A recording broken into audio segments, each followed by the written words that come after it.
ये बात उस वक्त की है जब मैं खुद का नया बिजनेस शुरू करने वाला था।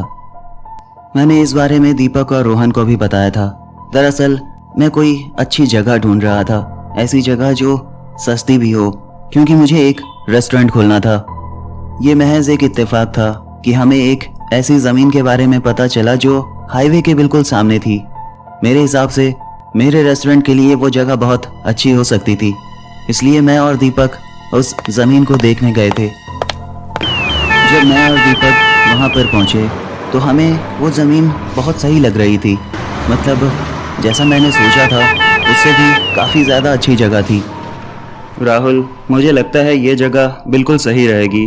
अगर देखा जाए तो यहाँ पर एक अच्छा रेस्टोरेंट बन सकता है। सामने जीटी रोड है, मतलब कस्टमर्स आते जाते रहेंगे। हाँ, बिल्कुल सही कहा तूने। अगर उस हिसाब से देखा जाए तो ये जगह परफेक्ट रहेगी, क्योंकि इसके ठीक पीछे ही एक बड़ी सी बस्ती है। देखा जाए तो वहाँ से भी कस्टमर्स मिलेंगे और सामने तो रोड है ही। और सबसे अच्छी बात यह है कि इसकी कीमत बहुत कम है, तुझे बताया था मैंने।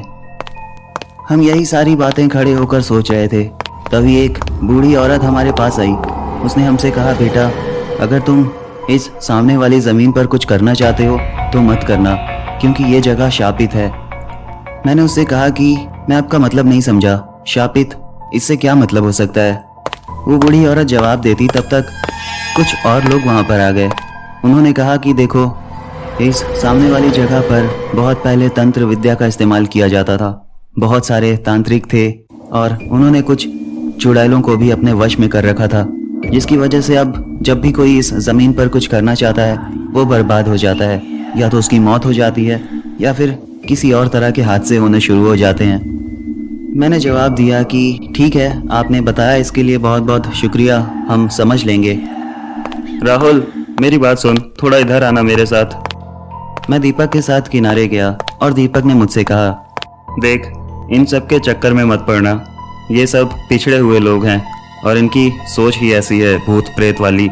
ये ज़मीन बहुत सस्ते में मिल रही है, इसे ले ले और यहीं पर रेस्टोरेंट बना। हाँ, तू सही कह रहा है, वैसे मैं भी यही सोच रहा था। चल निकलते हैं यहाँ से। उस दिन हम लोग वहाँ से वापस घर चले आए। कुछ दिन के बाद मैंने उस ज़मीन को ख़रीद लिया और उस पर काम भी शुरू करवा दिया था। देखते ही देखते वहाँ पर मेरा खूबसूरत रेस्टोरेंट बनकर तैयार हो गया था। कुछ दिन के बाद जब हर एक चीज़ पूरी हो गई तो मैंने उस रेस्टोरेंट को चालू कर दिया था। और काफ़ी अच्छी बात यह थी कि रेस्टोरेंट चालू होने के साथ ही काफ़ी अच्छा चलने लगा था। मतलब वो गांव वाले गलत साबित हुए। उन्होंने कहा था कि यहाँ पर रेस्टोरेंट बनाने से आप बर्बाद हो जाओगे, पर मेरे साथ ऐसा कुछ नहीं हो रहा था। मेरा रेस्टोरेंट बहुत ही कमाल का चल रहा था। शुरुआत काफ़ी अच्छी थी, मुझे प्रॉफिट भी दिखाई दे रहा था। जैसे ही 2 महीना गुजर गया मैंने कुछ स्टाफ और बढ़ा लिए, क्योंकि अब मुझे कोई नुकसान नहीं दिख रहा था। सब कुछ बिल्कुल ठीक था। अक्सर रोहन और दीपक भी रेस्टोरेंट आ जाते थे। हम बैठकर रेस्टोरेंट में ही बातें किया करते थे और मज़े करते थे। वक्त गुजरते पता नहीं चलता।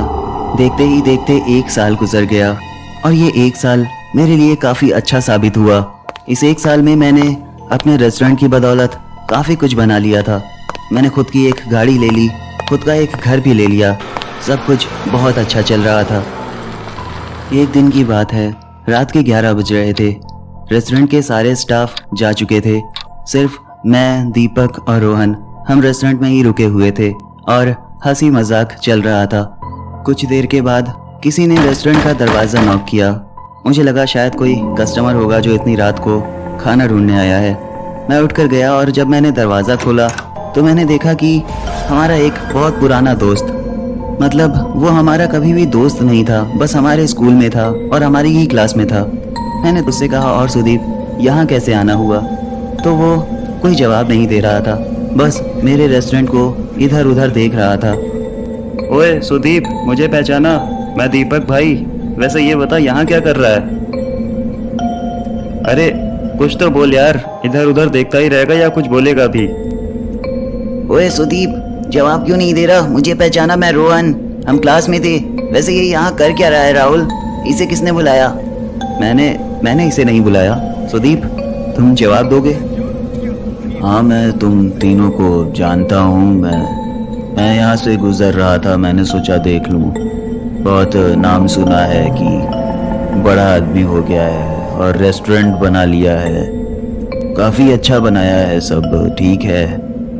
तो बहुत पैसे कमाता होगा ना तू तो। अच्छा, मुझे जाना होगा, ये अच्छा है तेरा सब, मुझे जाना होगा, चलो मैं जा रहा हूँ, बाय। उसने हमसे ठीक से बात भी नहीं की और वो चला गया। हे राहुल, ये अभी तक पागल है। मुझे लगता था कि ये सिर्फ स्कूल में ही पागल था, लेकिन ये तो कमाल की बात है कि ये अब तक पागल घूम रहा है।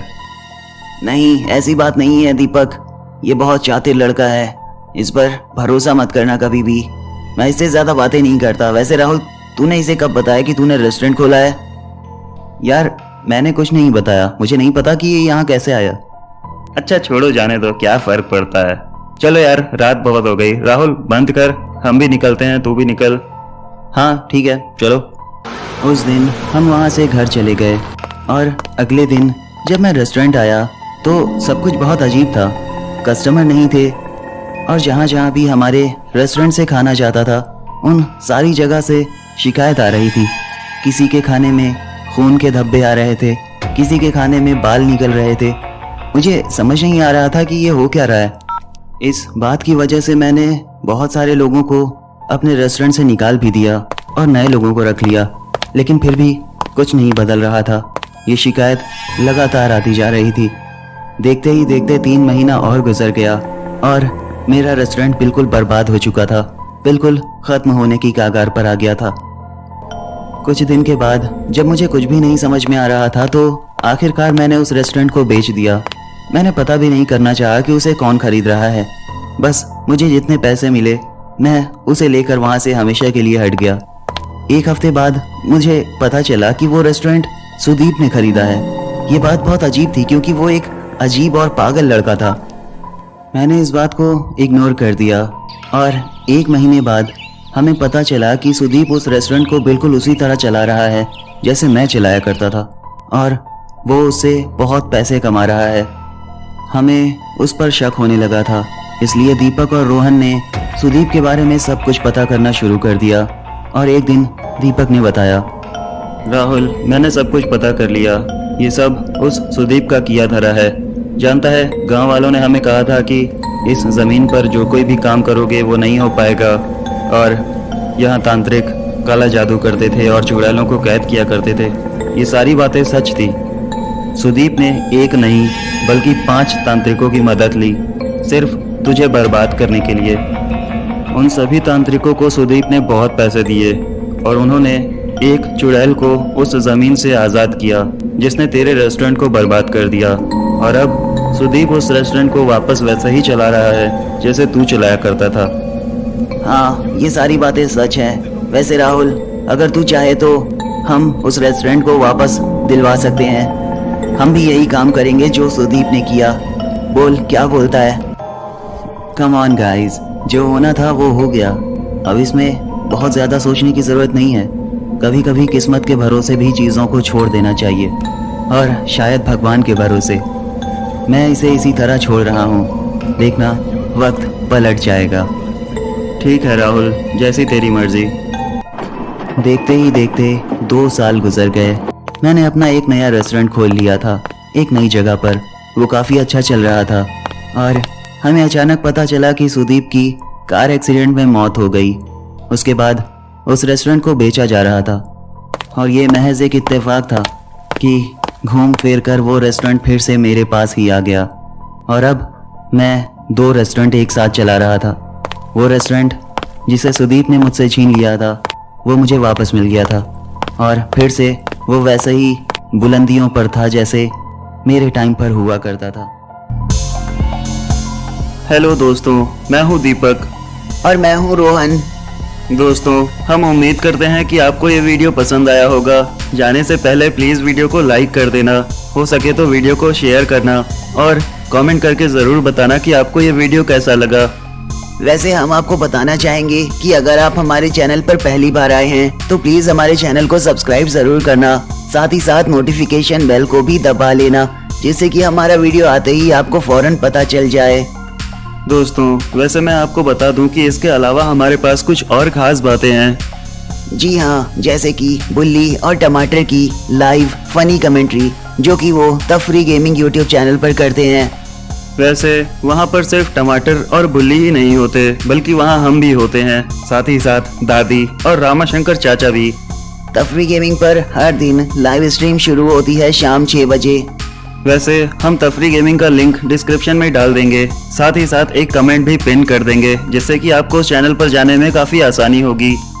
दोस्तों तफरी गेमिंग को सब्सक्राइब कर लेना और नोटिफिकेशन बेल को भी दबा लेना, जिससे कि वहां पर कोई भी वीडियो आए तो तुम्हें फौरन पता चल जाए। फिलहाल हमारे पास बस इतनी ही बातें थी जो हमने आपको बता दी। तो अब मुलाकात होगी हमारी अगले वीडियो में, तब तक के लिए बाय बाय।